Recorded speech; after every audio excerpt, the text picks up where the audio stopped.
정부가 한국은행에서 무려 150조 원을 빌렸습니다. 역대 최대 규모인데요. 오늘은 2급전의 배경과 의미, 그리고 앞으로 대한민국의 재정 상황, 나아가 우리 삶과 특히 은퇴 세대에 어떤 영향을 줄 수 있는지 차근차근 짚어보겠습니다. 올해 1월부터 8월까지 정부가 빌린 돈만 약 145조 5천억 원입니다. 특히 8월 한 달 동안만 무려 30조 원을 끌어다 썼습니다. 그리고 8월 말 기준으로 여전히 22조 9천억 원이 대출 잔액으로 남아 있습니다. 단순히 숫자만 보면 감이 잘 안 오실 수 있는데 이 금액은 웬만한 나라 1년 예산에 맞먹을 정도로 엄청난 규모입니다. 정부가 쓰는 방식은 하는 마이너스 통장이라고 불립니다. 쉽게 말해 월급날이 오기 전에 카드값이나 생활비를 메꾸려고 단기 대출을 받는 것과 비슷합니다. 세금은 아직 들어오지 않았는데 공무원의 월급과 연금 후 복지 지출 같은 당장 필요한 돈은 나가야 하니까 일시적으로 빌려 쓰는 제도죠. 문제는 이 빚의 규모가 예전보다 훨씬 커졌다는 겁니다. 세금이 예상만큼 거치지 않았고 재정 지출은 오히려 늘어나면서 불균형이 심해진 겁니다. 확장 재정기조,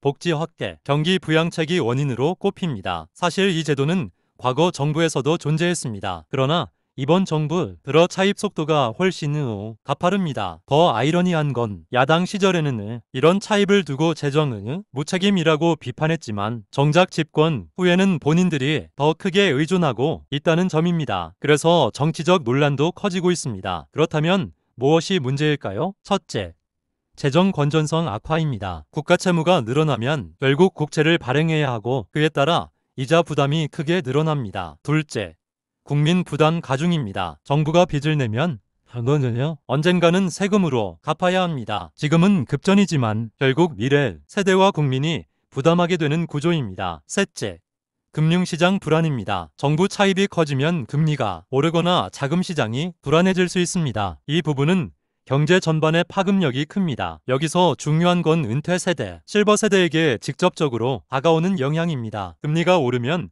당장은 예금은 이자가 올라 좋은 것처럼 보이지만 동시에 물가도 덩달아 오르기 때문에 생활비 부담이 커질 수 있습니다. 또 국가 채무가 늘어나면 결국 연금은 제도에도 부담이 됩니다. 지금 받는 연금의 실질 가치가 줄거나 미래 세대의 연금 축소 논의가 나올 수 있습니다. 안정적인 노후를 준비해온 분들에게는 불안한 소식일 수밖에 없습니다. 정부는 이렇게 설명합니다. 세입과 세출 간 시차를 메우는 일시적 제도일 뿐이다. 지금처럼 크게 걱정할 필요는 없다.